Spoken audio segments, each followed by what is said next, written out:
नमस्कार मित्र, सोने आज नायर आणि बातम्या. मुंबईना 100 गणेश मंडळसले आदित्य बिर्ला करून विमा कवच मिळणार. 9 वर्षांनंतर पुन्हा साखर आयातीनी तयारी. मोठ्या आकाરના पीओपी गणेश मूर्ती विसर्जननी हायकोर्टाने तात्पुरती परवानगी दिली. इयत्ता 10वीना परीक्षासाठी 31 ऑक्टोबरपर्यंत अर्ज भरता येणार. लाईव्हद्वारे हितेन तेजवानी यसनी मराठी सिनेसृष्टीमा एंट्री होईनी. 26 ऑगस्टले नागपूरमा ओबीसी महासंघनी बैठक होणार. 1ली ते 8वीना विद्यार्थ्यासले मोफत दप्तर मिळणार. राज्यमा 11,587 शेतकरी मित्र नेमणार. मान्सूननी 11% पाऊसना तुटीनी नोंद. ऑलिम्पिक पदक विजेती मनु भाकर महाकालना चरणी. दुलीप कपना अंतिम सामना चेन्नईमा होणार. अंतिम लढत 6 ते 10 सप्टेंबर दरम्यान रंगणार.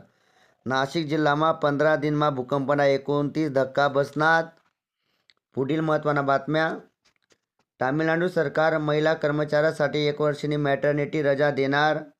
डॉक्टर्सले देशभरमा कुठेही प्रॅक्टिस करता येणार.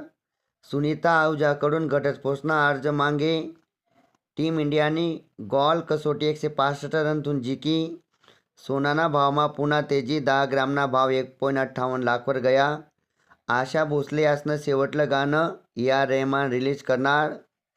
तामिळनाडू सरकारने एक महत्त्वाचा निर्णय लिहिल शे. तामिळनाडूमा सर्वसामान्यसले 25 लाखना आरोग्य विमा कवच मिळणार. राज्याला मिळणार 31,000 शिक्षक. पाईप गॅस जोडण्या लवकर पूर्ण होणार. 31 सप्टेंबरपासून नवीन नियमावली जाहीर. या होतात आजना ऐराणी महत्त्वाच्या बातम्या.